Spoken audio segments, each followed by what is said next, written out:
Welcome to This Educational Life, a podcast by Trane. This is a show about the challenges and opportunities in education today, told by the people who have dedicated their lives to improving it. From preparing students for STEM careers to funding and improving learning environments, we focus on how schools are rethinking education to meet the needs of students today and tomorrow. I'm Mariah Presley, the Education and Industry Partnerships Leader for Trane. I talk with educators every day who inspire me with their creativity, resourcefulness, and unwavering dedication to their students. Today, we're putting STEM education under the microscope. It's the key to preparing students for a rapidly evolving world, but keeping up with that pace of change? That's the real challenge. And few people understand that better than our guest today, Ben Sego. A school board member with a background that's anything but typical. He's worked for NASA, the U.S. Navy, and Air Force, and now he's applying that STEM expertise to education in his home district. Preparing kids for moving directly into work means teaching them how to navigate the world, to figure out the technology that they're going to inevitably have to use. So how do schools prepare students for a world that is constantly changing? And how have districts like Ben's been creative with the tools and resources they already have to make STEM education even more impactful? That's what we're exploring in our first episode today. Let's get into it. Today, Ben Sego is an engineering mentor, STEM advocate, and school board member for Hardin County Schools in Kentucky. But his passion for science and education started young. So young, in fact, that as a fourth grader, he was building his own radio from scratch. I used a piece of foil and some paper and wrapped it together and soldered wires together. Of course, you can't solder to the aluminum foil. You have to kind of just crimp those together. And a crystal and a razor blade and some headphones that I scrounged from something else. And I had a radio, and it worked. That early curiosity set the foundation for a career that took him to NASA, where he worked on data analysis for flight tests. He was even there when the Challenger exploded, and later worked for the company that was instrumental in search technology to find pieces of the Challenger to later analyze. Fast forward a few more years, and Ben found himself in the armed forces doing stints for both the Air Force and Navy. He even found himself unexpectedly deployed to war. I ended up on a ship at the beginning of the first Gulf War. I didn't actually know that's what we were going out to do. It was supposed to be a shakedown cruise, but we were about 12 hours out of port, and they announced that Desert Shield had started, and we were the lead ship. So away we went. So I didn't get to go home for a while. Now, after years spent at the cutting edge of science and technology, he's come full circle. Back home, serving on the school board of the very district where he once sat in the classroom. And his mission is clear: to ensure today's students get the same kind of exposure to STEM that shaped his own career. You don't have to build a radio from scratch, but you have to be curious, and you have to be have someone to help you do this. So that's what I care about. It's so awesome that your own passions and experiences with STEM have been able to come back 360 with everything that you're doing with your work as a school board member in your home county. Can you talk about some of the conversations you guys are having on the board with regards to STEM education and some of the challenges that you run into? Well, there's obviously an evolution and a revolution occurring. Educators talk about the fact that the jobs that kids will have don't exist yet. Just a few short years ago, no one would have known what artificial intelligence prompt engineer meant. That job didn't exist 3 years ago, and that job won't exist in 2 or 3 more years. So what we have to do is give the kids the skills to adapt, to learn, to move, and to do it quickly so they can stay relevant. Money is also always an issue. That's sort of the role of the school board, to take care of the people's money and make sure the kids are getting what they need. This is the taxpayers' money. So being a good steward of the public's finances is very important. But I know that preparing these kids to make a difference in the future is a good use of that money. And then what about engagement in STEM education and engagement with careers beyond traditional STEM? How important is it that students are exposed to STEM and have an understanding of what that actually means in the real world? Every kid needs to know something about STEM. They also have to know how to read and they have to know history. Yeah. I won't tell you that those aren't important. They're really important.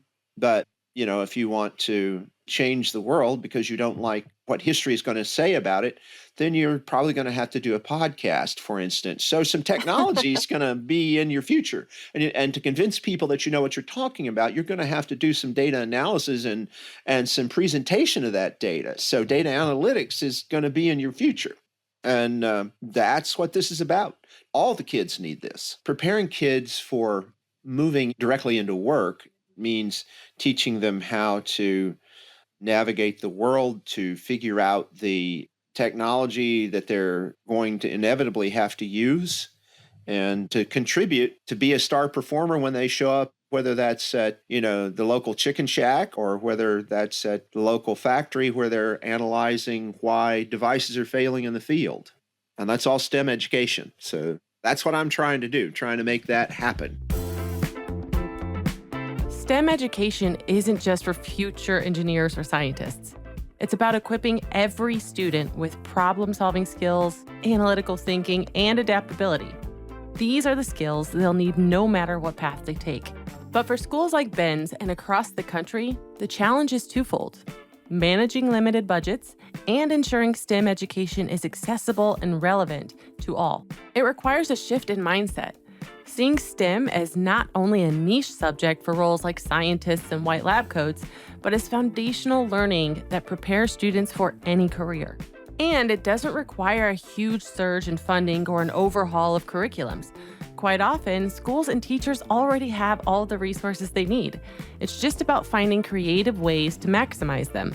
One of the most powerful ways to do that can be with the support of industry that can bring those real-world STEM insights into the classroom. I know your district has been working alongside industry, Trane being one of those collaborators. Tell us a little bit about how you ended up working with Trane and what that looked like. Well, Trane modernized and became really a leader in providing the data and predictive energy management. We moved into that as well. They helped us, and so that's how we ended up with Trane in every one of our schools and our other ancillary buildings as well. And one of the things that happens on the school board is, different members take on different tasks. And I got the job of investigating whether we should try to do an energy management project. And one of the big innovations in that is there's data about all of it all the time. Constant monitoring of all the systems produces a whole lot of data, and you can do data analytics on that. So that's a wonderful springboard to show the kids how this works and to give them some experience in managing complex systems by analyzing data. People have smart thermostats at home that learn the habits of the people there. Well, we do that for schools and through trained systems, and we know when the systems have to start heating in the middle of the night on Sunday night, Monday morning, so that the schools will be at temperature when people show up for school at 7:30 in the morning. Before this sort of thing, people had to go in and turn on the systems and wait for them to get warm or leave them running, just turn them on early. But the kids are now telling us, based on what they see, when we should do that, how we should do that, when we should change that. And that sort of information developed from data is what data analytics is about. And it's a real practical example of how to use that in real life. And, so the kids can take that, what they're getting out of this sort of a system with Trane's help, and apply that elsewhere. And that's the data analytics micro certification offered by NC3 with Trane's help. Micro certification is one of the things that we've been looking at rolling out more of. And I think it's an important way for kids to get recognition for what they know and what they've learned. And so then when they are ready to go get a job or move on to college, they have some certifications that show that they can do things that maybe some of their peers can't. Without even meaning to, Ben, you just described what I think is the future of the energy and utility landscape with some of the technologies and associated skill sets that are really foundational at this point to the entirety of our workforce. We see this coming through things like data analytics, that ability to really understand how these systems work together and troubleshoot and make recommendations based on the entire ecosystem of what is sustaining the energy use at your school. What are some of the things that have stood out to you as far as how the district is using different STEM programs to bring these opportunities to kids? An awful lot of the jobs in our area are high-end manufacturing, and so we're looking at a set of pathways that prepares all the kids for what they want to do. We have a healthcare pathway that obviously relies heavily on the sort of STEM information and STEM education that's available in our micro certification program. We have a welding operation that we're expanding. Currently have something on the order of 30 welding teaching stations. This isn't your granddad's stick welder. There's a whole lot of technology involved in setting up robotic systems to do welding. So that is an interesting bit of the modern manufacturing world. So that's another thing we're expanding. We are working on digital engine analysis for automotive and big diesel engine repair. That's already paid dividends for some of our students in some of the district. We've hired some of our own students directly into our maintenance operation for our bus garage, and we're paying them very competitive wages. In fact, we had to, it's one of the school board activities we took on was making sure that our salaries for those kind of folks are what they need to be, because we were losing people before and now we're gaining people from outside. So in staying in the district as as sort of a grow your own program turned out to be a great opportunity for some of our own kids. And they, after going through a course of study and a pathway that prepared them for modern, which is pretty digital, fairly technical, modern maintenance and repair of diesel engines. So it's just a small sampling. If done right, the impact of programs like these can last a lifetime. We all remember that moment in school when something just clicked. For Ben, it happened in the fourth grade when he built a radio from scratch, sparking a passion for STEM that shaped his entire career.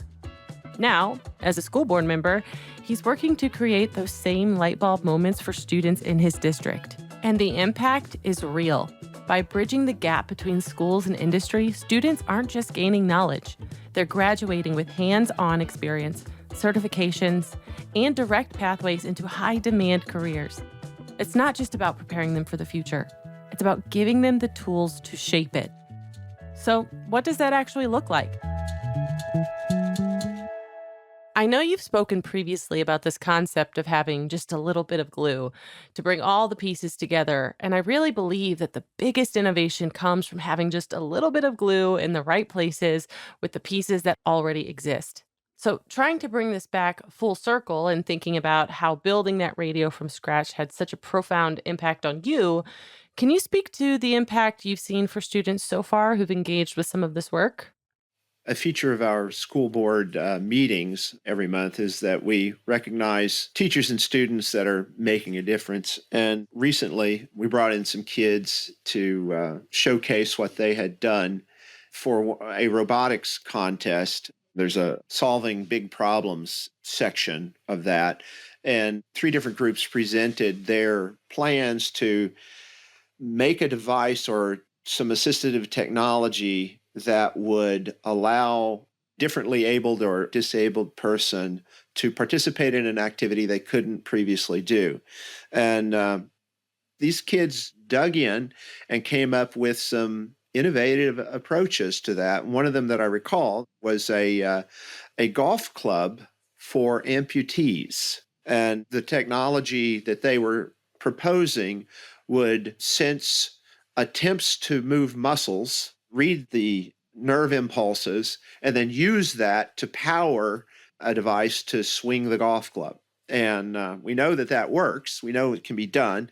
They would demonstrate a prototype, which was just a mock-up. Yeah. But that's the sort of thing that I think kids 10 years ago wouldn't have thought of necessarily. I am thrilled that our kids were looking at innovative ways to solve problems that matter very much. So having this in front of them all the time and telling them that it's possible and to dream big and to think how to do something, it's just a different way of thinking about it. That's pretty incredible. And I mean, as someone with a lifelong passion for this type of learning and having a whole career dedicated to it yourself, how does it make you feel? I don't want to take any credit for it. I mean, this is all about what the other people are doing. I want to enable it. I want to be there when it happens, and I want to smile and cry that they've done something big. And sometimes something big is just an unimaginably small thing. It's finding a way that somebody can go shopping on their own. That same technology they were talking about can also help someone get in and out of their car and go to Kroger and buy their own groceries. So I just want to help those kids come up with those things. I want to set things up, give them the background, and give them the feeling that they can do this. And what are you hearing back from the community? What we're hearing from the community is the local industry wants an employment force ready to work and that understands how to work in a modern environment. One employer we talked to said that one of the reasons they located here was that it's a good modern school system, so it'll be easy for them to attract workers to come here, in addition to the system is preparing people for work already. So that's what we want. That's what we need to see. We're preparing kids to be productive for them to some degree. It sounds like maybe we're building robots for them to work, but there's a quality of life issue. If you don't have to be far from your parents and your grandparents and your family, it gives you options locally. So you don't have to move to the West Coast or Washington, D.C. to find an interesting job. You don't have to fly home when grandma's sick. You're already here. Sometimes people complain that maybe schools are just preparing people to work, and they say that as though it's a bad thing. I don't agree that it's a bad thing, but it's not the only thing we should be doing for the kids, that's for sure. So, thinking back to advice now, maybe putting your school board hat back on, what advice would you give to another school district or a group of board members who really want to bring these kinds of opportunities to their own school district? Figure out what you can do and start doing it. And I mean that to be very, very simple. The idea that we can do it here in Hardin County because we have a good tax base and we have industry growth is certainly an enabling factor for us. However, poor districts that are shrinking can also do it. So back to the don't tell me no, tell me how. Don't tell me what I can't do, tell me what I can do. Well, the school boards are the ones that are telling. They're the ones that have to investigate that and come up with the answers. And they need to talk to their teachers and see what they can provide. So start doing it. Don't wait for some federal grant. Don't wait for some state grant. Just start doing it. A lot of this is inexpensive, and a lot of it will just come from repurposing things you're already doing. We needed a new HVAC system, and we were going to have to buy that no matter what. So it was worth investigating whether there were ways to do it that would lead to something else, would give our students a way to learn about solar power and a way to learn about geothermal. And we're paying about the same money no matter what, but we just got more out of it. So be smart, work hard, figure it out. I loved this conversation with Ben. It highlights how STEM education isn't just about preparing students for the future. It's about giving them the skills to thrive in the future. Ben's district shows how creative collaborations and resourceful innovation can turn real-world challenges into hands-on learning opportunities. And when schools, industries, and communities come together, the impact goes far beyond the classroom, helping students build careers and shaping a workforce that's ready for whatever comes next. Thank you to Ben for sharing his story with us, and thank you for listening. This Educational Life is all about highlighting the incredible ways industry and education can use just a little bit of glue to do more with the resources they already have. If today's episode resonated with you, or you'd like to share your own experiences, we'd love to hear from you. Email us at thiseducationallife@trane.com or suggest a topic for a future episode. Don't forget to rate, review, and follow the podcast wherever you listen so you never miss an episode. New episodes come out every 2 weeks. Thanks again for joining us on this journey. Until next time, let's keep building schools that make a difference for today and tomorrow. This podcast is for general informational purposes only. The views and opinions expressed in this podcast are those of the panelists and do not necessarily reflect the official policy or position of Trane Technologies. Trane Technologies makes no warranty or guarantee concerning accuracy or completeness of the content presented in this podcast.